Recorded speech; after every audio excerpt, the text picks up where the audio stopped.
મારા બધા દર્શકોને મારા બાપા સીતારામ। આ સરકાર માટે તમે તાળીઓ પાડો એટલી ઓછી છે। હંધાઈ ભેગા મળી જોર જોરથી તાળીઓ પાડો તો આ સરકારને મજા આવે, પરંતુ જો આ સરકારને એક સવાલ પૂછી લીધો તો બાપા એવી લાઈ બળે, એવી બળતરા થાય કે વાત પૂછોમાં। પરંતુ જે હકીકત છે એ કાને પહોંચાડવી તો પડે, નહીં તો સુધરશે નહીં। અને સુધરવાનું હોત તો ઘણા પહેલા સુધરી ગયા હોત। છેલ્લા 2 વર્ષમાં એટલે કે 2023થી લઈને 2024 એટલે અને 25 આ છેલ્લા 2-3 વર્ષમાં સરકારે પોતાની જ અવ્યવસ્થાઓના કારણે, જે રામ ભરોસે છે એના કારણે ગરીબોનું એટલું નુકસાન કરી દીધું છે કે જેની વાત પૂછોમાં। અને મોટી વાત એ છે કે કેન્દ્રની સરકારના એક મંત્રાલયે જ ગુજરાત સરકારના મંત્રાલયને ઉઘાડું પાડી દીધું છે ને કીધું છે કે તમારા અવ્યવસ્થાઓના પાપે આટલા કરોડનું નુકસાન ગયું છે। અને આ વાત તમારી મારી જેવા બધા જ મધ્યમ વર્ગના લોકો, ગરીબ લોકોને અસર કરતી આ વાત છે। એટલે ધ્યાનથી સમજજો અને ધ્યાનથી સાંભળજો। આપ નિષ્કર્ષ જોઈ રહ્યા છો। મારું નામ છે નિશિત ફરાજો।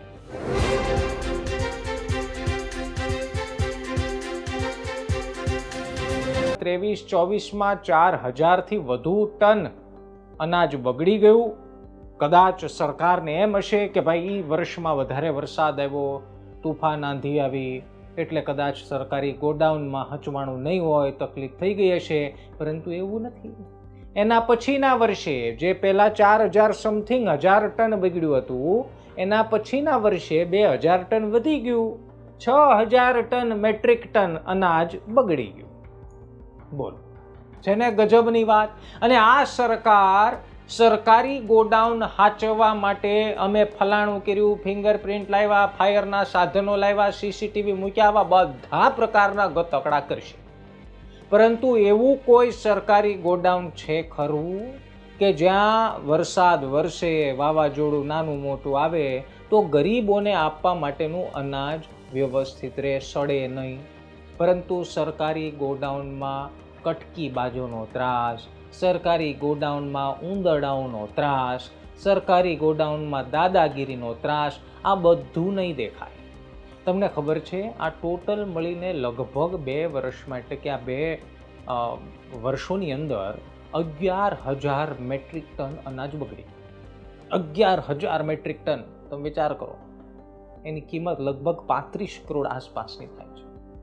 અને આ સરકારને એક પાય ભારનો ફેર પડ્યો નથી।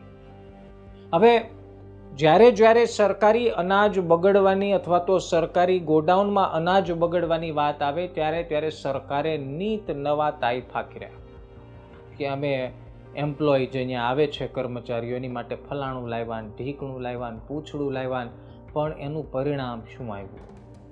કાંઈ। સરકારી ગોડાઉનની રખરખાવટ માટે સરકારે કેટલું ધ્યાન આપ્યું? કંઈ।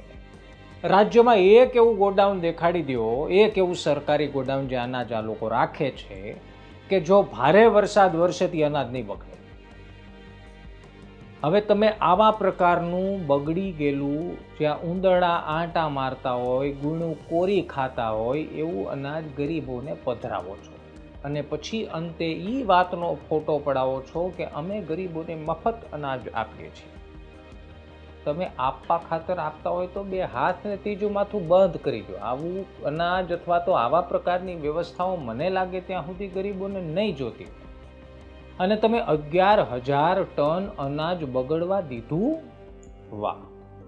અને તમે પહેલા 4000 ટન અનાજ બગડ્યું, 1000 મેટ્રિક ટન, ત્યારે ન સમજ્યા, પછી 6000 બગડવા દીધું, અને પછી હવે કદાચ તમે સમજી જાઓ તો ઠીક છે, બાકી 6000ના 8000 મેટ્રિક ટન થઈ જશે તો મને લાગે છે કે તમને તો કોણ તમારી ચેમ્બરમાં આવીને સવાલ પૂછવાનું કે સાહેબ કેમ આ બગડી ગયું, અને તમે રહ્યા એટલા મહાન કે સવાલનો જવાબ એ પાછા આપી દો। કહેવાનો ભાવાર્થ એ છે કે દેખાડા પૂરતી કામગીરી અને દેખાડા પૂરતા ગતકડાને તાઇફા કરવાનું બંધ કરીને જે ગરીબોના હકનું છે, જે તમે આપી રહ્યા છો, એ વધારે સુદૃઢ રીતે કેવી રીતે આપી શકાય, તકલીફ વગર ગરીબોને વધુ અનાજ કેમ આપી શકાય, અને અનાજનો બગાડ ન થાય. આપણી ભારતીય સંસ્કૃતિમાં આપણે અન્નની પૂજા કરીએ છીએ. આપણે જમતા પહેલા અન્નને, આપણી થાળીને નમન કરીને ભોજન શરૂ કરીએ છીએ. એ દ્રષ્ટિથી તો સમજો કે તમે 11,000 મેટ્રિક ટન અનાજ બગડી ગયું એટલા વર્ષમાં, અને તમે એને ગંભીરતાથી હજી જો ન લેતા હો તો મહેરબાની કરીને લઈ લો. કારણ કે આ અનાજ જો બગડતું બચી જશે તો એ અન્નનો બગાડ પણ અટકશે, અને એ અન્ન કોઈ ગરીબોના પેટમાં જશે તો એના 2 આશીર્વાદે કદાચ તમને મળવા હોય તો મળે. વ્યવસ્થાઓ ઉપર ધ્યાન આપો ભૂપેન્દ્રભાઈ, અને આ ભાજપ સરકાર થોડીક વ્યવસ્થાઓ ઉપર ધ્યાન આપે, કટકી બાજો પર થોડું ધ્યાન આપે, થોડું એની ઉપર ધ્યાન આપે, વ્યવસ્થાઓ ઉપર ધ્યાન આપે, જેથી કરીને પછી આમાં કેવું થાય કે કેટલાય અંધભક્તો એવું કહેશે કે આમાં તો ભાઈ અમે તો જાહેરાત કરી દીધી, અમે તો અનાજ આપી દીધું, પણ નીચેવાળા ધ્યાન ન રાખી શકે તો એ કામ કોનું? અમારું થોડું છે. તમારા મંત્રી એવી બફાટ કરી જાય, તમારા નેતા બફાટ કરી જાય, બધા રોડ રસ્તા અમે ન કરી શકીએ તો તમે ખાડા પૂરી દો, એમ કાંઈ આ અમારા કામ થોડા છે. જો તમે વ્યવસ્થાઓ આપવાનું વચન આપો છો, અનાજ આપવાનું વચન આપો છો, તો એટલું તો ધ્યાન રાખીએ કે અન્નનો બગાડ ન થાય, અનાજનો બગાડ ન થાય. મારી આ વાત ભક્તોને કડવી લાગશે, મારી આ વાત હજમ થશે નહીં. કદાચ એવોય સવાલ થઈ જશે કે આ તો બહુ બોલે છે. તમને જે થાય તમને મુબારક. મારા દર્શક મિત્રો, હું હજી પણ કહું છું, મારા બધા વિડીયોમાં કહું છું કે સરકારને સવાલ પોસાતા નથી, પરંતુ સવાલ નહીં પૂછો તો એ ઘટના, એ દિવસ દૂર નથી જ્યારે તમારે શ્વાસ લેવાની પરવાનગી ન લેવી પડે. એટલું ધ્યાન રાખજો. એટલે સવાલ પૂછતા થઈ જાઓ. સરકારને સવાલનો મતલબ એ છે કે તમારા વિસ્તારના ધારાસભ્યને, નેતાઓને સવાલ પૂછો, એ ગમે પક્ષનો હોય. પહેલા સવાલ તો પૂછો. કોર્પોરેટરને, નગરસેવકને સવાલ પૂછો, વ્યવસ્થાઓ માટે સવાલ પૂછો, પાણી કેમ ભરાય છે, રોડ કેમ તૂટે છે. સવાલ નહીં પૂછો તો ના તમને પૂછવાની આદત પડશે, ના એમને જવાબ આપવાની દરકાર લેશે. આવતીકાલે ફરી એક વિડીયો સાથે મળીશું. આ વિડીયો જો અત્યાર સુધી તમે સાંભળી રહ્યા છો, અહીંયા સુધી પહોંચી ગયા છો, તો સબસ્ક્રાઈબ કરીને જાજો, અને તમે શું માનો છો એ કમેન્ટમાં લખવાનું ભૂલતા નહીં. બાકી ધ્યાન રાખો, મજા કરો. બાપા સીતારામ.